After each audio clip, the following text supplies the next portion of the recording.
ಪ್ರಜ್ವಲ್ ವಿರುದ್ಧ ಸುಳ್ಳು ದೂರು ನೀಡಲು ಮಹಿಳೆಯ ಮೇಲೆ ಒತ್ತಡ ಇತ್ತು ಅಂತ ರಾಷ್ಟ್ರೀಯ ಮಹಿಳಾ ಆಯೋಗದಿಂದ ಈಗ ಸ್ಫೋಟಕ ಮಾಹಿತಿ ಸಿಗ್ತಾ ಇದೆ.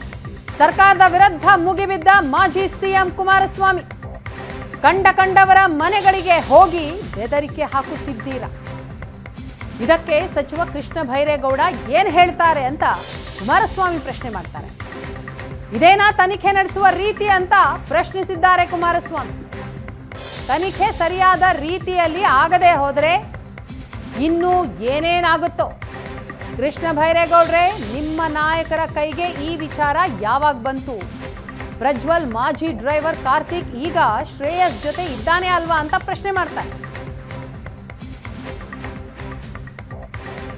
ಸಂತ್ರಸ್ತರ ಮಹಿಳೆ ಅಲ್ಲೆಲ್ಲ ಹೋಗೀಗ ಇಲ್ಲಿ ಇವರು ಹಿಂಸೆ ಕೊಡ್ತಾ ಇದ್ದಾರೆ ಅಂತೇಳಿ ರಾಷ್ಟ್ರೀಯ ಮಹಿಳಾ ಆಯೋಗಕ್ಕೆ ಕಂಪ್ಲೇಂಟ್ ಏನು ಕೊಟ್ಟಿದ್ದಾರೆ. ಅದಕ್ಕೆ ಉತ್ತರ ಕೃಷ್ಣ ಬೈರೇಗೌಡರು ಕೊಡಬೇಕೀಗ. ಯಾವ ನ್ಯಾಯ ಕೊಡ್ತಾ ಇದ್ದೀರಿ ನೀವು ಅಂತೇಳಿ ಕಂಡ್ಕೊಂಡವ್ರ ಮನೆಗೆಲ್ಲ ಹೋಗಿ ಪ್ರೆಷರ್ ಹಾಕಿ ಇವತ್ತು ನೀವು ಎದುರಿಸಿ ಕೆಲವು ಕಂಪ್ಲೇಂಟ್ಗಳನ್ನ ತಗೊಂಡು, ಇಲ್ಲಾಂದ್ರೆ ನಿಮ್ಮನ್ನ ನೀವು ಹೇಳಿಕೆ ಕೊಡದೇ ಇದ್ರೆ ಬಂದು ಪರ್ಮನೆಂಟ್ ಆಗಿ ನೀವು ಪ್ರಾಸಿಕ್ಯೂಷನ್ ಇರ್ತಕ್ಕಂಥವ್ರು ಅಂತೇಳಿ ನಿಮ್ಮ ಮೇಲೆ ಸಮಾಜದಲ್ಲಿ ಪ್ರಚಾರ ಮಾಡ್ತೀವಿ ಅಂತೇಳಿ ಕೇಸ್ಗಳಾಗ್ತೀವಿ ಅಂತೇಳಿ ಎಷ್ಟು ಕುಟುಂಬದ ಹೆಣ್ಣು ಮಕ್ಕಳಿಗೆ ಮಾತಾಡಿಲ್ಲ ನೀವು?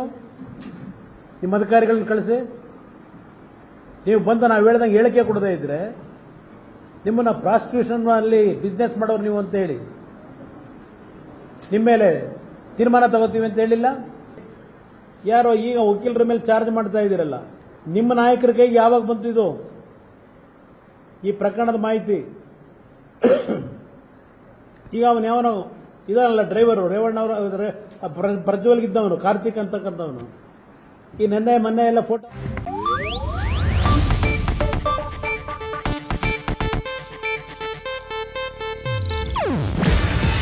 ಇದು ಏಷ್ಯಾನೆಟ್ ನ್ಯೂಸ್ ನೆಟ್ವರ್ಕ್ ಪ್ರಸ್ತುತಿ.